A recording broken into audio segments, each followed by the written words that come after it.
Well, after 10 long years, the final volume of My Hero Academia is here, and oh boy is it a doozy.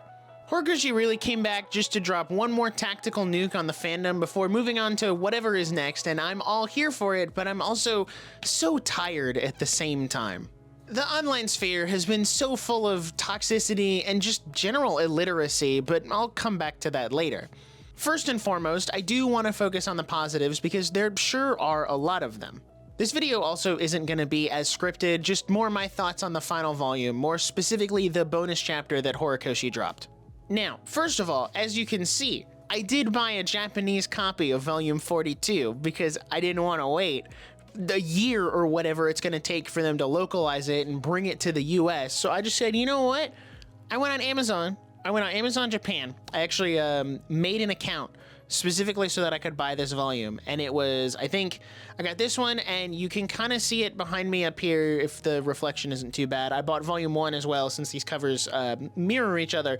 It was 30 bucks for 2 of these to get them imported from Japan, which I think is cool. One thing I didn't know about Japanese manga covers is, if I can do this, these are like actual covers. Like, they're sleeves. They're not like the US covers, that's the cover. This is like, there's a completely different cover on the inside. So I think that's really cool and something I didn't know. I have had a lot of fun. Even though I don't read Japanese or understand any of it, it was really nice to flip through this final volume and even see that last chapter, 431. It's so cool, and I appreciate it so much. So I'm glad I have that, even just as a collector's keepsake piece. But going into this final volume, when they announced that Horikoshi was dropping like a 38-page epilogue chapter, I was like, okay, there's only a couple things I want to see. Manga spoilers, by the way. This should be a given. There were only a couple things I wanted to see that I felt like we didn't get in the original ending, and that was more adult interactions with Deku in Class 1A, some kind of solid Izuocha confirmation, and then seeing Deku more with his new suit. And honestly, we got all 3 of those. We also got a lot of updates on most of the major characters, like the big 3 and the top pro heroes, and Mirio being at number 1 is it's so good for his character because it shows that he could be the new, like, All Might type symbol of peace and the number 1 hero, and he didn't need One for All to do that. He was just himself, and I think that would make Night Eye so proud. And Shoto is at number 2, which I think is a little interesting because he's right where Endeavor was, and kind of ironic. And then Bakugo starting at number 4 and dropping to 15. What can I say?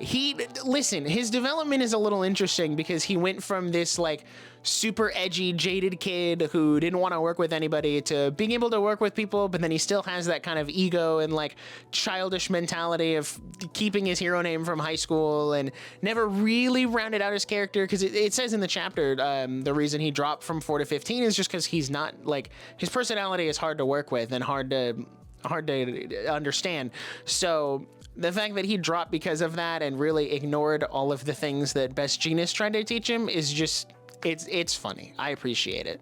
Now, the one thing that we didn't get that I was kind of hoping for was showing a bit more of Deku being a teacher in like his classroom and that kind of stuff. And we didn't see that, but it did show his resolution and resolve and still choosing to be a teacher even when Bakugo invited him to work at his agency, because that's important for his character, because I feel like, yes, he did want to be a pro hero and he did want to save people, but he never wanted to be the number 1 hero. I think that's something people miss a lot, is a lot of the things I've seen online is like, well, Deku's not the number 1 hero. Guys, that was never his goal. Not even from the first chapter, that was never his goal. His goal was to be the greatest hero of all time, which he did and is still doing as a teacher.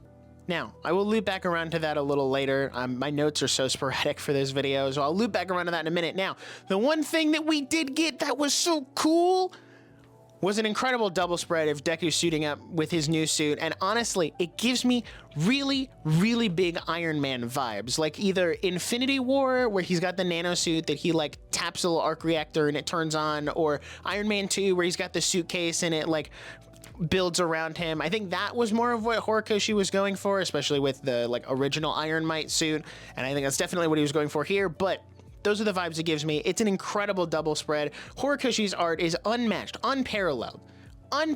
He is the best artist in Shonen Jump right now, even though My Hero is over and it's not, you know, he's not technically in Shonen Jump anymore. Still, you know what I mean? You know what I mean? Now, we didn't get to see him use it a lot because we got that double spread and then they kind of just cut to the villain they were chasing being caught. And I wish we could see like an actual full body of him in the suit and not in a super cool pose. But maybe if we get a 5th movie, we'll see it. And of course, the elephant in the room, you know, you've all been waiting for me to talk about it. The explicit Izuocha confirmation, which... Don't even get me started, bro. I've been in the trenches, all right? I've been in the trenches on Twitter, and honestly, this chapter has made me despise the My Hero fandom more than any other chapter of this whole manga. But we'll come back to that. We'll come back to that. Volume 42 as a whole also changed and improved some panels since Horikoshi clearly had the time to do so compared to the weekly release, which is something that I commented on in my manga reading streams. There were a couple panels towards the end where I was like, well, there's no backgrounds here. Like, it's just characters on a white background, no detail. And I don't think that's for lack of him wanting to. I think it's a lack of time, and he's just pushing against deadlines because he kept taking breaks in between those chapters.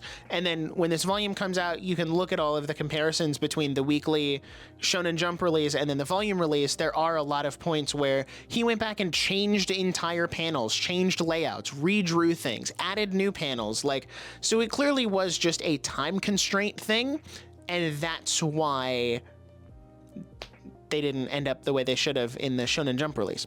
Now, chapter 431, this new official, and I don't know why I put official in air quotes because it is the official ending now, feels like it was crafted specifically to combat everyone's initial issues with the ending before. Like I covered in a completely different video, everyone was upset that Deku didn't get the girl, got abandoned by his friends, doesn't get to be a hero, and is stuck being a teacher. Like, not what happened at all if you actually read the manga with your eyes this time instead of your TikTok leak brain. But ignoring all of that, chapter 431, Deku gets the girl, still hangs out with his friends, gets to be a hero, loves his job, and is widely recognized by society, not just for his actions, but also through ads and other stuff, because, you know, he is one of the most popular heroes since he kind of saved the world in high school. Now, here's a fun little plot twist that I don't think people saw coming.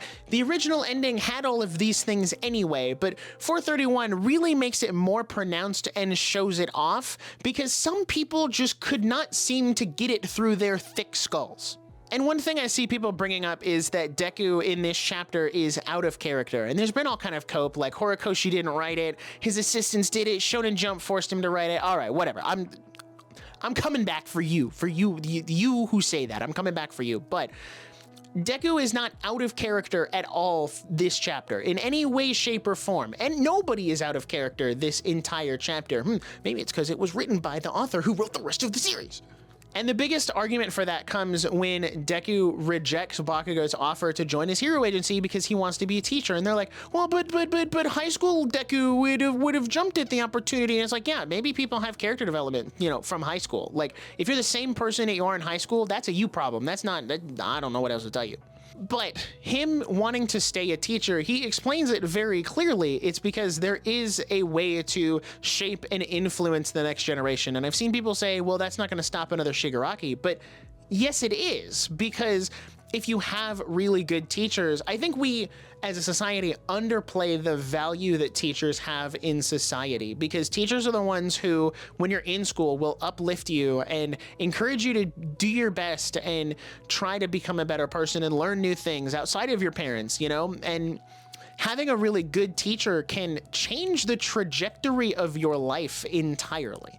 And when you have really good teachers, you think about them for the rest of your life. I still have teachers from high school that I think about because they were such good teachers who really encouraged me to do my best and to improve in any way I can. And that kind of stuff sticks with you forever. And that's how you prevent another Shigaraki, is you give kids a safe place where they can be themselves, but also encourage them and start to like direct them down the right path. And the ultimate change that Deku made also in society of like more humanizing people instead of, you know, polarizing them into this hero and villain category. When you humanize everyone and just start seeing people as people, that's when you get less all for ones as well. Because let's be real, All for One was also a product of his society that he grew up in, and if the society is better, you don't end up with All for Ones, thus you don't end up with Tomura Shigarakis. So yeah, I think a lot of the criticism on Deku being a teacher comes from a very Western mindset of what teachers are, and listen, not every teacher is great. There's definitely some bad apples in there, but there are a lot of really good teachers out there, and I think they deserve the credit for the work that they put in. Now, let's rewind a little bit. Deku is not out of character for rejecting Bakugo's offer because he is very happy and content with the life that he has, and he's not beholden to Bakugo for the rest of his life because now they're not really rivals per se, they're just really good friends who will stay that way, and that's okay. Deku doesn't owe Bakugo anything for helping him put together this suit. Let's also stop pretending that Bakugo was the only one who put together that suit for him.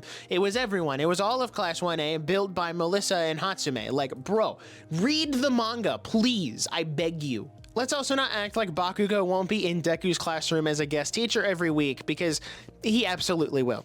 Now, let's talk about the girl of the hour, Ochako Uraraka, and how, no, her arc wasn't dissolved back down to crushing on Izuku. Even outside of her relationship with Deku, right? She is a really successful hero. She has done court counseling reform, which according to the manga, has effectively dropped the villain emergence rate because people are getting the help that they need. It's almost like that's what she wanted to do, was help people, and now she's helping people as a popular, successful pro hero without being in a relationship with Deku. That was all pre 431, okay? Right? And another complaint that you see online from people who don't know how to read is, but she'll be a housewife if they get together, and like, guys, people act like women can't be in good, healthy, happy relationships and still have successful careers. Like, why is this such a foreign concept? The only, and those people will say, well, you're reducing Uraraka down to a love interest. The only person doing that is you, because most of the normal Izuochas, not the, toxic ones, think that Deku and Uraraka can both be their own person outside of the relationship and have their, Deku can be a successful pro hero and a teacher, and she can continue to go about court counseling and helping people and reforming that system so you don't have more togas, while also being in a happy relationship with each other. These things are not mutually exclusive. Both Deku and Uraraka got a very solid end to their arcs because these two very selfless people who never put themselves first actually went after something that they wanted. After doing all of this incredible work for others, it's okay to be a little selfish in that department. And Toga pushing Uraraka towards Deku in that moment was also in character for her because she just wanted Uraraka to be open and honest with her feelings and live the way that she wanted, which is great finality for her, encouraging Ochako to live the way that she should and be very honest and open with her feelings, because that's what their whole fight was about. Their fight was not about some deep-seated romantic relationship between the two of them. It was girl talk. That's what it was. It was being open and honest, and Uraraka herself said that I'm very jealous of Toga because you can be open and honest with your feelings. You can declare what you want. Bold face, very confidently, and I cannot do that. And that is exactly what Toga was trying to get her to do by pushing her towards Deku and saying, hey, go, be open and honest, take what you want, be honest with him, tell him your feelings, and live the way that you want to. So yeah, I do think chapter 431, as many thoughts as I have, I'm kind of like, I've read a fan translation of it that's not official, so I have a general idea, and there were a couple mistranslations in there, and I had to cross-reference and Google Translate with this one to kind of get a better idea of it.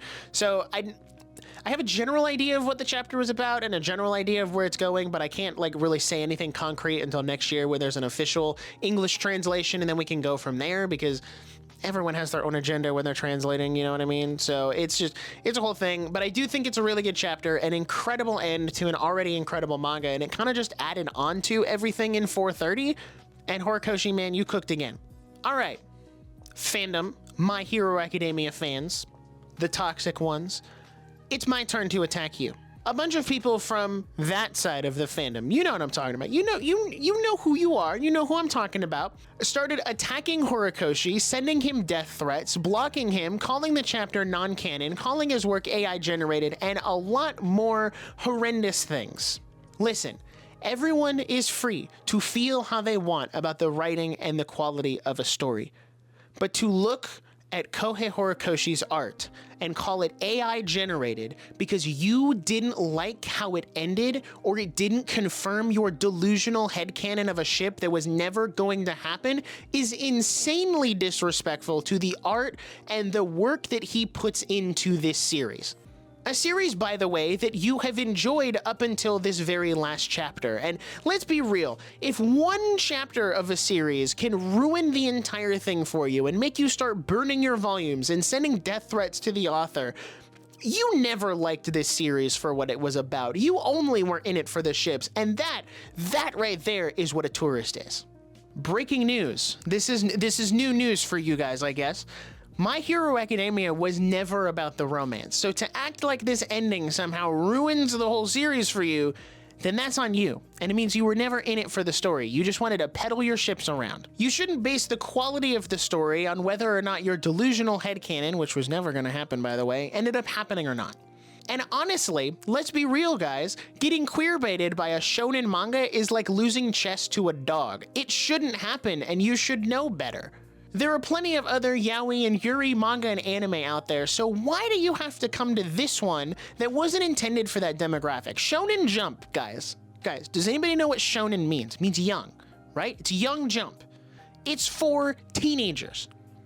Teenage boys, usually, most of the time. That is the demographic. So why you gotta bring that stuff in here when that's not what this genre is about? This is a high action, high adventure type genre because you get stuff like My Hero, Chainsaw Man, Jujutsu Kaisen, One Piece, Dragon Ball. Does any of that seem to fit the yaoi or yuri demographic? So what were you expecting when you came into this series? Like I'm just genuinely asking, what were you expecting? And did you really think that was gonna happen? But I digress. That's not what this is about. I do want to loop back around to this sending Horikoshi death threats and all of this negativity online, and I start to understand why mangakas and other creative people just aren't on the internet, because you never really, you really can't win with these people, and you could placate to their every desire, but, you know, the slight frame would be off and it would all be terrible. And I think the best way to put it is it was Kubo, the artist or the mangaka of Bleach, did a really long response that I kind of skim read through because someone posted it and said Horikoshi needs to clap back like this. And essentially it was, if you think this is so bad, do it yourself then. Go out there and make your own manga. Go out there and make your own anime. Do it. If you don't like it, go make your own. And that's kind of what it comes down to, is for you to sit here and tell Horikoshi that this is out of character, these are all wrong, this is not what these characters would do. Okay, go write your own series then. Legitimately, like, if you think you're so good, if you think what you're writing is the greatest thing since sliced bread and, you know, since a man has thus walked the earth, go. The door's right there. Pick up a pen, get a tablet, get some paper, write your own manga. It's not as easy as you think. Like, being a creative person is not just, ooh, I had some ideas. Like, you actually have to think about development and stuff and not just weird, the headcanons that you think should make sense. So, I don't know. It's really given the My Hero fandom a bad rap, and it, I think, has solidified this fandom as some of the worst of the anime fandoms, because it was just so bad. And, like, people don't read, they read leaks, they read fan translations, and granted, I read fan translations, but I'm also not acting like that's gospel. Like, I think it could be wrong, but some people will act like these leaks and these fan translations are gospel, and that's the, definitive thing in the manga. And it's just frustrating, and I got in so many arguments with people on Twitter that wasn't worth it, and I just reached a point where I just stopped interacting with them, because I'm like, I don't have time. I don't have time to deal with this. I don't have time to talk to you. Like, if you're gonna continually misread the manga and not listen to what I'm saying about it, we can't have a conversation. So there is absolutely, and this is kind of the point I want to drive home here before I move on, there is absolutely no circumstance or situation where you should be sending death threats to the creator of a series just because you didn't like it. That is an incredibly evil and dark thing to do, to wish death upon someone because you didn't get your way. That is incredibly awful. And you should consider taking a break from the internet and reevaluating your life choices. Now, I'll move on and we will wrap this video up. One thing, I just want to clarify this real quick. Bakugo and Deku were never anything more than childhood friends who became rivals and are honestly now more like brothers than anything else, but I'll dive into that in a future video. And just like that, My Hero is finished, for real this time, at least on the manga front, since I guess Season 8 could add a tad bit more, but who's to say? Who's to say? Bones might be cooking, and I guess Horikoshi kinda soft confirmed that he might be doing some more one-shot spin-offs, so you never know. It seems like he really loves this world and these characters and wants to continue their stories a little more, so I guess we'll see. But other than that, what's next? Well, I'll be exploring that topic in a future video, so stay tuned for that. And as always, I want to give a special shout out to Sean Tige, Golden Era, John Bass, Trevor, Spectral TV, Amor12321, Zeke Shine, TC Indiana, Wiki Silence, and everyone else who subscribed, watched, and commented. I genuinely appreciate you all. While you wait for my next My Hero video, you can check out one of the two on screen, one being my original video on how My Hero's ending is perfect, and the other being what the YouTube algorithm thinks you'll like. So I'll see you in the next one. Peace out.